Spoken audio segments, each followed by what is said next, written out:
Okay, if you've seen this picture before at the end of a video, you're in the right place because this is the continuation of it. So we've seen this. We're going to go. And this is Lucky Mon Angel Joy with Gloria and Aurora showing you the second ramp. The middle part is to walk up and down on. We didn't use bamboo with bamboo strapped across it for rungs or boards with a little chunks of wood nailed on it for foot grip. We made actual stairs. There's one up from the ground up to the donut roof, and there's one from. This is the one up from the ground.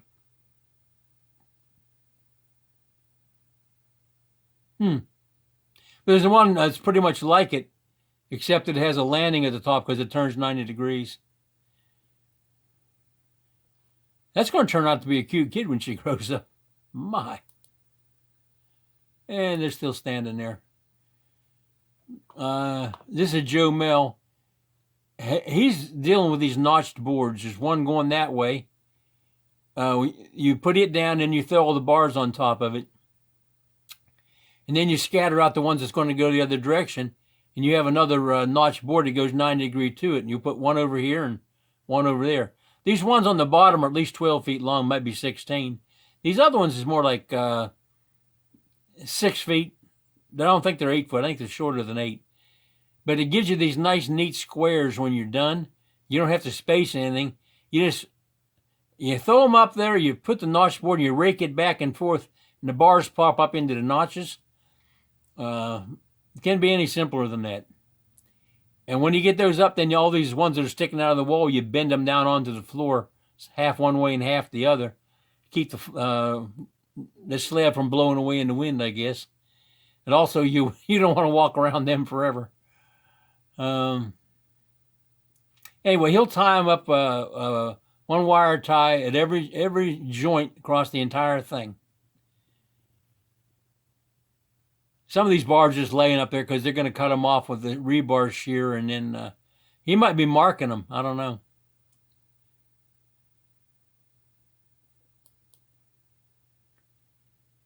So we have Joe Mel, Boy and the Boss. Her favorite hat, I think. What she's showing you here is with the stairs. We've not built these stairs, so nobody's seen a picture of them. But these stairs, they have a mono concrete stringer, which goes up in a helix instead of like we did the last set with the two sides and the whole complete bottom in concrete, all one piece. This is going to have hardwood stair treads hung from these pipes around the side here. Be threaded rods go down. Rather than being attached to the floor or something like that, we're going to suspend the treads from the top. But that's only to keep them from being shackly.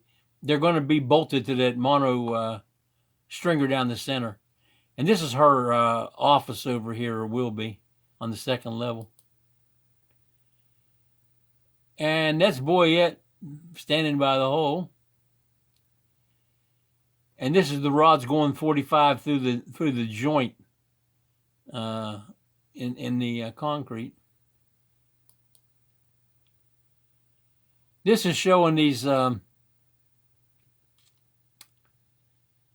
It's a rectangle with a diagonal brace, and there's a platform that sits on top of it. They work off of. This bolts to the side of the form, and what that does is keeps the form plumb, so you haven't got to use a level.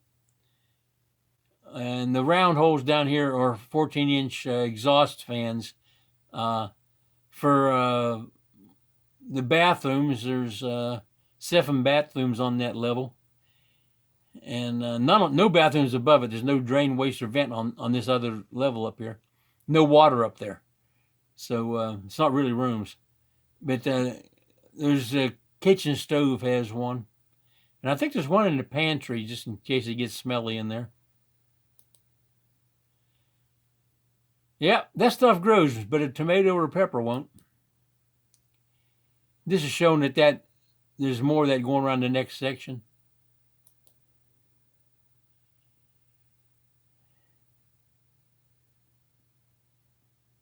You can see the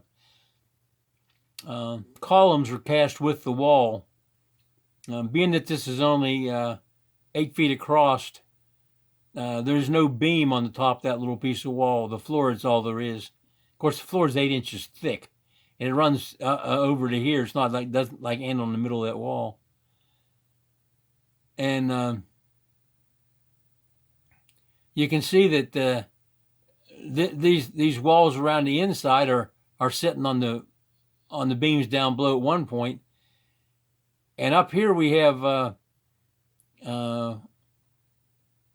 wall and a column on either end.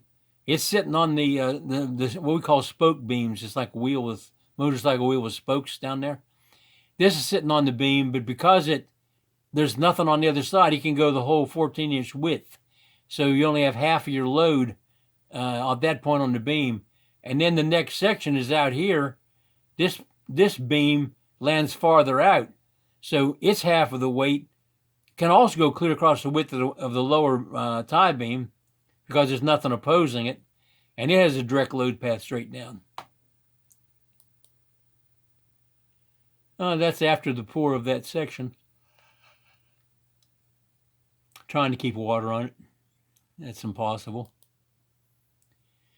Okay, this is the second position of these stairs. These are the ones that were in the dining room a little while earlier with the plastic tarp over the top, keeping the rain off.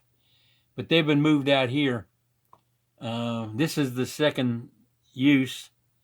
And during the rainy season, all these side rails and supports for the stairs all rotted. So I had them tear that to pieces as soon as it started to rot. And we took the some forms we had for the spider beam, I guess it was. They're 2 foot wide by 8 or 12 feet long. Must have been spider beam forms. And we made the sides of these stair runners out of that. And that's what was there until we took those down. This kid thinks it's funny to wear a shirt that's the same color she is. It's an orange shirt, but it looks the same as her, but you can tell it's orange and she's not really orange. But somebody yelled up, told her to put a shirt on. She's 5 years old. And she's got several pictures coming down those stairs. So we're showing these pictures in reverse order they were in the camera. Still smile. That's Akeisha, by the way. She made her Facebook name Akie, A-K-I-E, space Shah, S-H-A. Inventive people. And it must have rained. Not much to say about that. Other than you can see there's quite a few vertical bars in these things. These vertical bars run right through the bars in the beams. The beams have the same rebar as if they were a standalone beam sitting on 2 posts. And they're lowered down over those bars. They carry them up there and drop them on. I'm thinking some of the top and bottom bars are number 16, and the ones on the sidewalls might be number 12. And stirrups are 10 inches apart. At the end, they're doubled up. 1 or 2 are doubled up, and then the rest of them are 10 inches. The widest you can make a stirrup on a 14-inch wide beam is 14-inch spacing. It's the width of the outside concrete. That's by law in the Philippines. And this is Boyette and Joe Mel. There's 10 of these doors around this atrium. This catwalk is open. There's a 21-foot fan goes up here. Some of these pictures look familiar. We've had these before. This is shows set up to pour a doorway. This orange or pink one in the middle, that's one of our forms we poured it downstairs with. They're 4 feet wide, 8 feet tall. And downstairs was a 2-foot piece that's offset off of this to make the wider width for the 14-inch wide beam, because the wall's only 7 inches.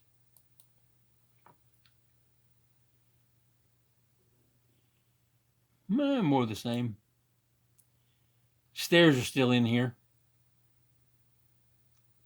The yellow stuff is great stuff insulation foam. We used that to seal the forms that year. Worked really well. This is showing the repaired latch for the drum. Gabriel and Brian were added to the crew about this time. That's I think that's Jerome. He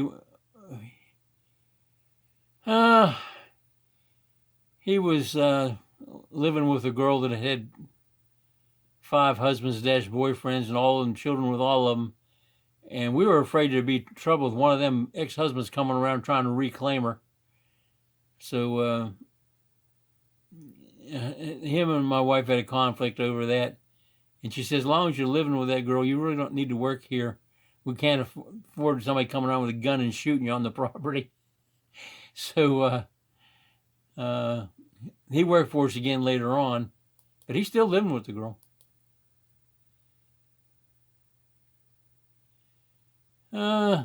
This is one of Gloria's kids. That's another one of Gloria's kids. Brian is his uncle is Boyette. So 3 or 4 of the guys on the crew are all his uncle. This is his uncle up here. And Boy is another uncle of his, and Nane is an uncle of his. Bia, who's in the newer videos, right on the regular on the crew, that's his sister. He has 2 sisters. There's 3 kids. Just poured water on the ground, ready to take the forms back off in 2 days. Another picture with nobody in it.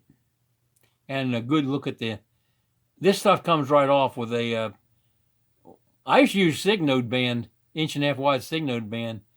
It would dull a bolo trying to run down that concrete. But anything that's flat and metal, a steel trowel, anything like that will cut it right off. This is looking for these drain lines. This one comes out of the dining room. No, it doesn't either. Kitchen. Comes out of the kitchen. There's another one here. They're miserable to find. It's easy to see them once you dig the trench, but you got to dig the trench. And it comes up through the floor inside, so you get some idea there's one down there somewhere, but finding them is another thing. This is a different place. More of them.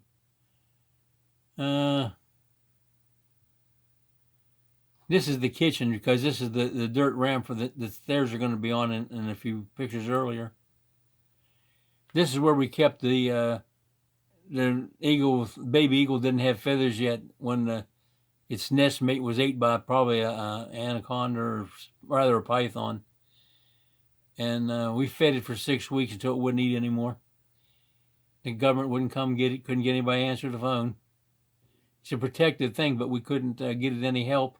So we put it in there and just let anybody go down there and bother, try not to stress it too much, but it quit eating. That's Boyette's dirt bag construction for setting the stairs on. 0 problems with that. It was there until the stairs rotted down.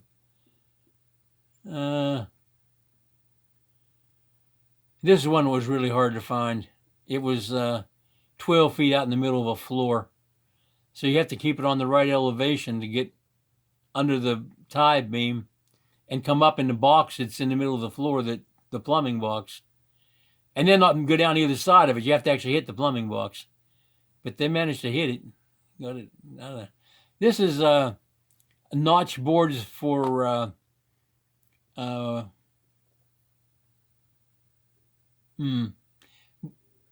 this one for sure is some kind of a beam, because they're doubled up, but they're the same space.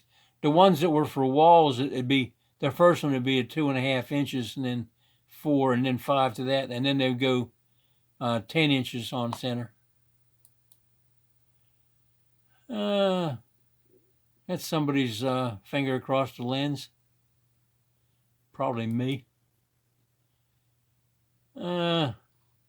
These markers are because these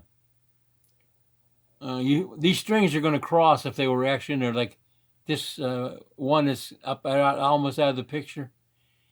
There'll be a string on that comes to a ditch going down here on the left. This one, the string went to the other end of the ditch. But where the strings cross, there's an intersection, a 36-degree turn in the drain, waste, and vent pipes. So that you can dig the hole and not have the string right where you're digging. They run past it. There's a diagonal brace out here to keep this thing from being so shackly. And they're trying to figure out how to make it better because it's still shackly. And they're going to put a piece across the bottom, across all that stuff. And it worked really well. But right now they're figuring out how to do it. It's easy to see once it's done, you know. Concrete biscuits. We make those out of those little green styrofoam things that you buy strawberries in. Put that in a plastic bag, dump the concrete on the plastic bag, and you get a biscuit. Made 100 at a time. Okay, time to end this video, and we'll pick it up later.